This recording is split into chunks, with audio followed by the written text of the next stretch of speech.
Welcome back, everybody. This Week in America, website thisweekinamerica.us. Thank you for being with us on the program.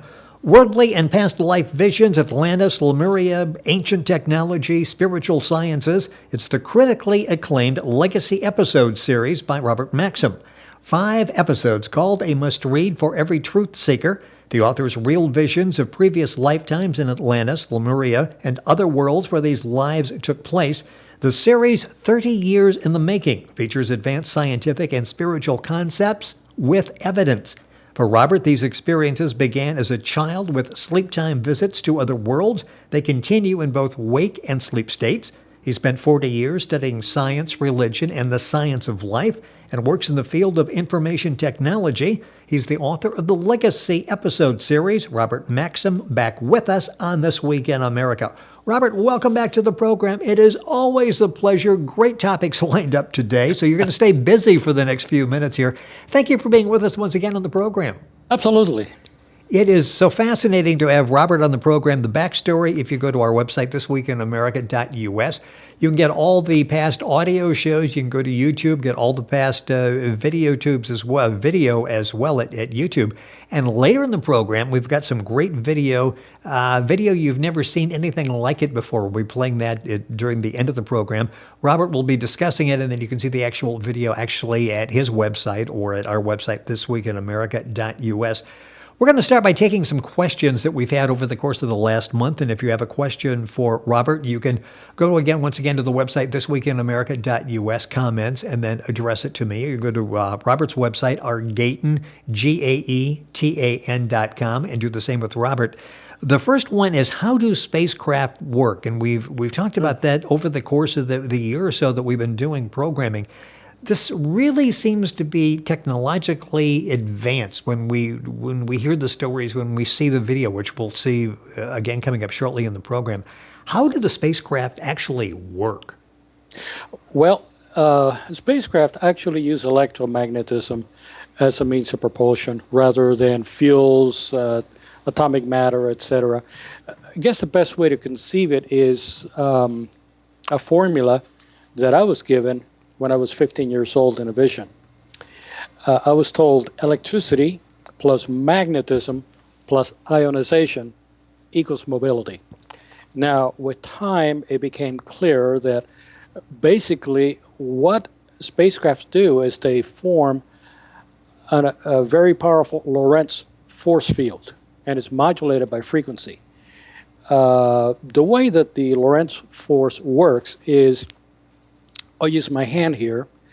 The direction of the thumb indicates current flow. Direction of the hand indicates the direction in which a magnetic field is flowing. Now, palm going up this direction is the direction of the Lorentz force. Okay. So now, what most spacecraft do is they have this electrode cutting through the center of the ship. At the bottom, they have these centrifuges that are filled with liquid mercury. And as they spin, there's a current going through the mercury. And if you follow the right-hand rule, current is basically going this direction. Magnetic field is twisting in this direction, doing a toroid type configuration. And the Lorentz force is going at angles coming out of the field. Now, they have 2-3 different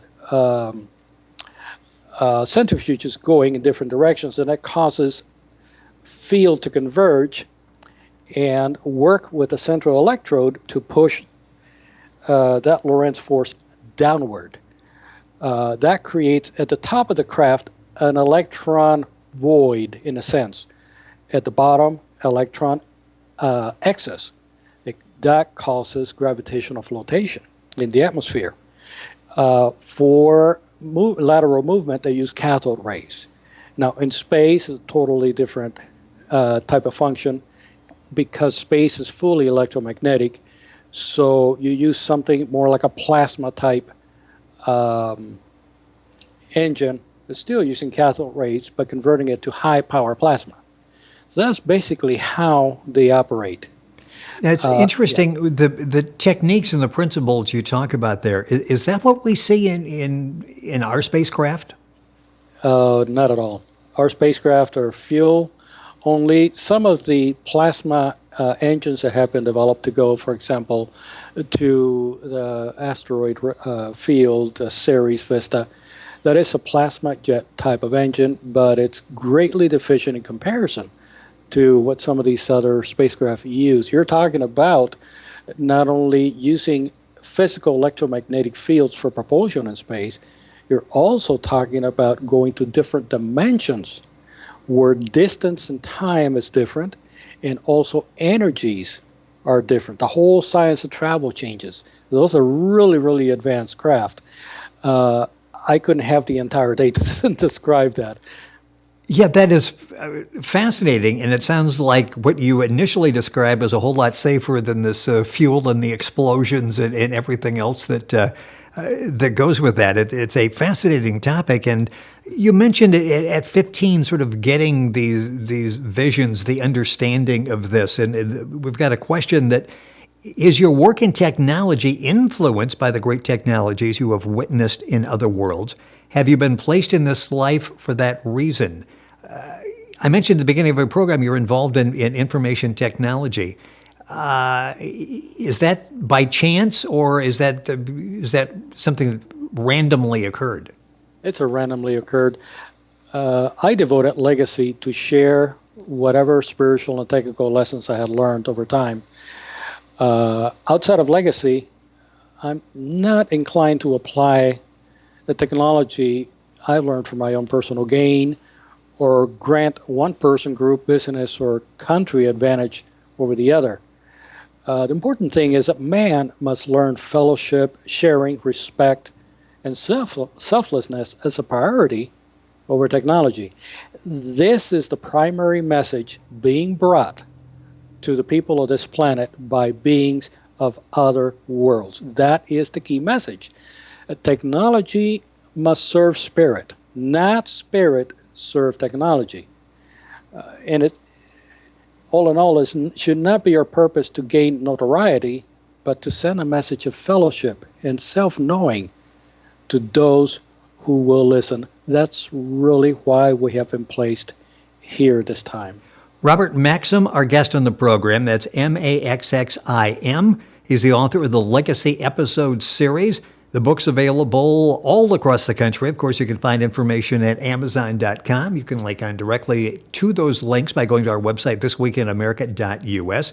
Robert's website is rgaetan, rgaetan.com.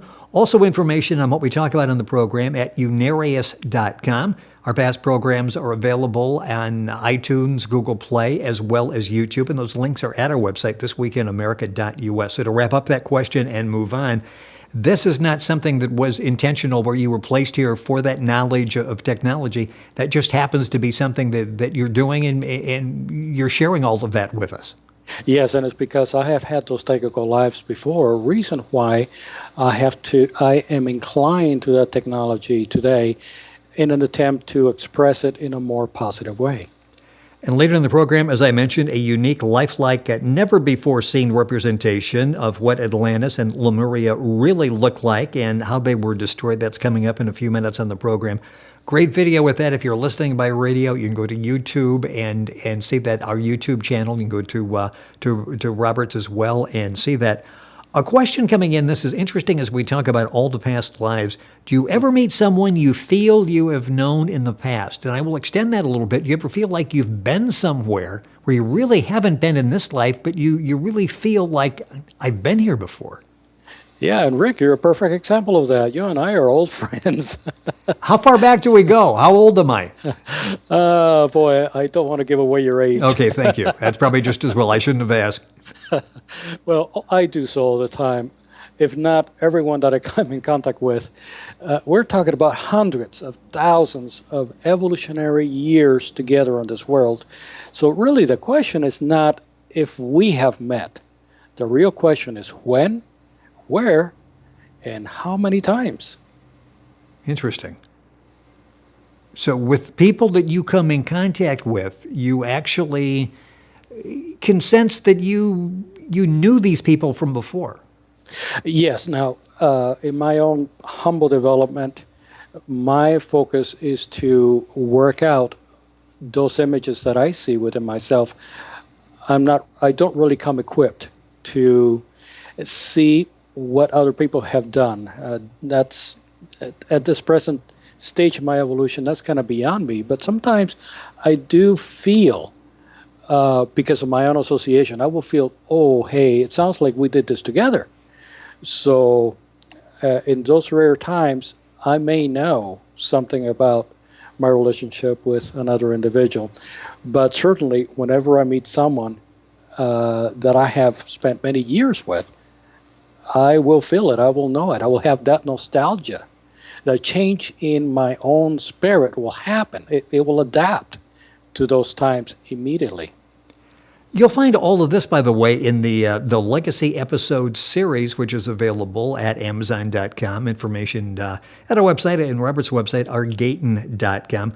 All the information there. It is a novel. It's all based on Bill Sullivan, your life, autobiographical. So a lot of what you're talking about here, we will pick up as we read the Legacy episode series. An interesting question came in. How do you interact with more advanced people when you have these visits and you're dealing with how do you do that? Are you able to communicate, or are you just sort of watching, observing, learning? How does that work? Well, interestingly, we do so without knowing all the time, because our own inner higher self is a more advanced form of consciousness. So we're interacting with a more advanced individual, shall we say, all the time. Now, fellowship, friendship, respect, honesty, those are all key success factors in any relationship and at any level of development relative to our own. We must see the spark of creation and a higher self in everyone that we meet. Now, we should never elevate anyone up on a pedestal or worship them, but consider them as students of life, evolving just as we are. Since evolution is infinite, advancement is relative only to our own integration with a higher self. Thus, no two souls should ever attempt to compare each other. Only share what they have learned over their evolutionary periods. As for me, I like to think that my soul is so young that it still has that new car smell to it. Interesting. Well, I was going to talk about the evolution. We'll talk about that at another time. I've got this video that we need to get to. It's just interesting to get the inside, and you can tell by the questions that we have, and we have more here that will carry over next month. And if you have new questions for Robert, just get a hold of us at thisweekinamerica.us or rgaten, rgaetan.com, and we'll have Robert answer those the next time. Want to leave time at the end of the program for this video that you finished up production since you were here the last time. Talk a little bit about what we're going to see, then we'll start the video, and you can talk our way through this. Sure. The video is basically, I'll go ahead and get it ready here. It is basically a digitized rendition of what Atlantis and Lemuria used to look like. Also, what destroyed it. So it will show the people, the customs, the dress wear, the locations, some of the technology, and then, of course, there's the sad part also, what destroyed it. And what's even more sad is that we seem to be always going in that same direction. You know, who's going to lead the people? Who is going to be in charge? That's been the problem all along, and you will probably see it here.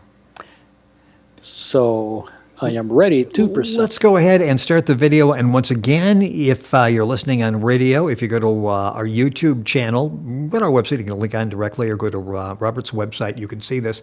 We're seeing it now. Robert, I'll let you do sort of a narration over this. Sure. All right, let me And the go ahead and get colors one. are absolutely stunning. The character, this is like a very nicely produced, professionally produced video that we're seeing here. How long did it take you to put this video together? About a year. I can believe that. It This was about is a year. really well done. And what time frame are we looking at here? Uh, the parts of Atlantis that we're going to see is going to be between 28,000 and 18,000 BC. Lemuria will be between 75,000 BC and about 140,000 BC, thereabouts. It's interesting as you're watching this to keep in mind this is not something because you'll see with the people and the technology. It's like something you would think recently. Then you're thinking, well, wait a minute, this wasn't something that happened recently. We're watching on YouTube. Robert, if you can go ahead and share that with us, we will go ahead and watch the video. Sure, here we go.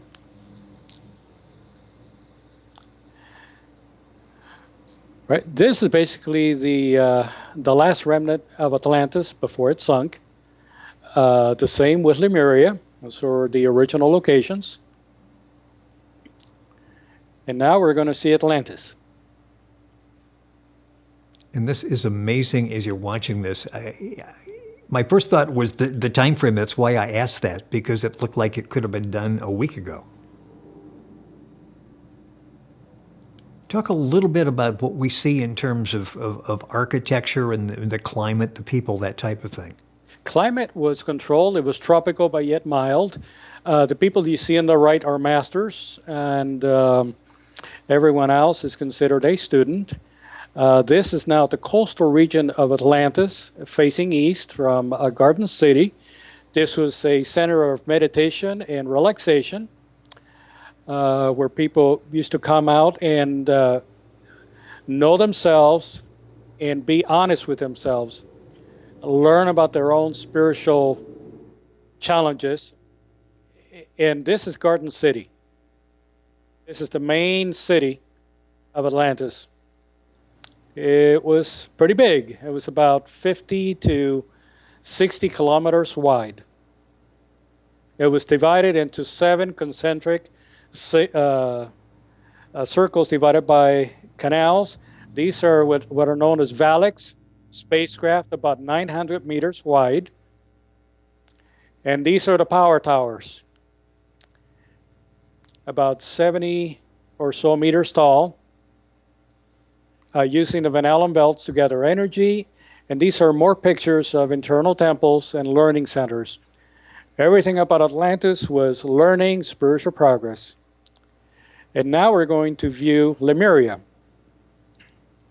Talk about the climate here. It's different, more tropical, right? Very muggy, hot, super tropical. Oops. I believe I pulled up a wrong video here.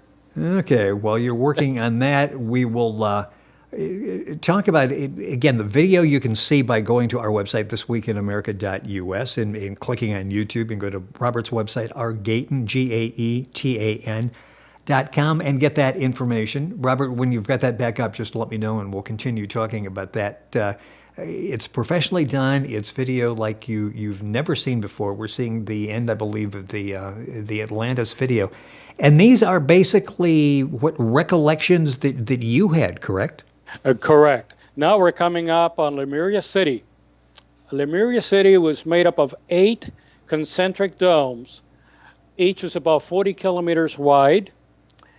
And you're about to see it at nighttime. The video is amazing. Yeah, the height of the buildings, upwards of 2-3 kilometers. Right in the center. Each of those hubs was dedicated to a core spiritual competency. And this is inside one of the hubs. And we see basically traffic. What is the transportation vehicles we see there?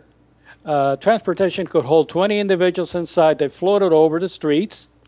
And as you can see there were no elevators. We just came up to the building and you went up. So you better not be afraid of heights. Well, yeah, as I'm watching that, and I am, so I had that sense as we were going up there, and I'm trying to find something to hold on to. Yeah. Now, here come the scenes of destruction. It all started 100,000 years ago with a supernova, about 8-9 light years from here in Aquila.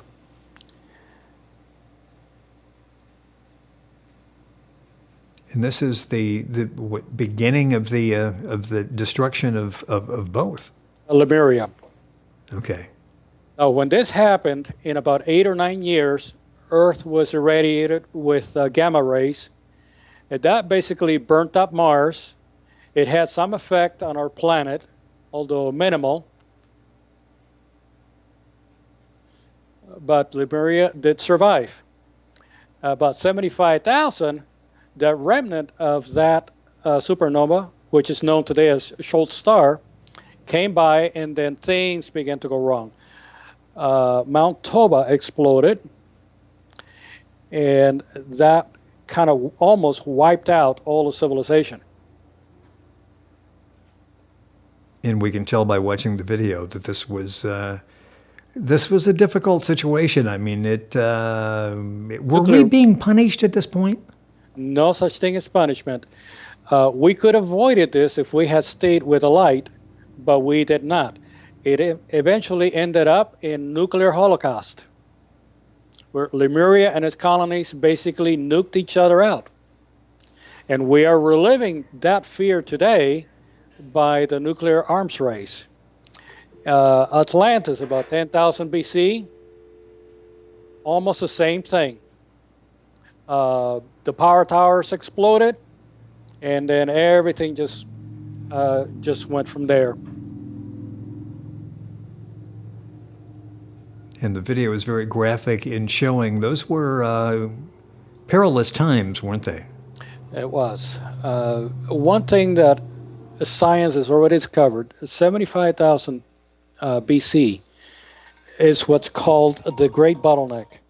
Now, in that Great Bottleneck, mitochondrial DNA shows that right around that time we had what's called the Great Bottleneck.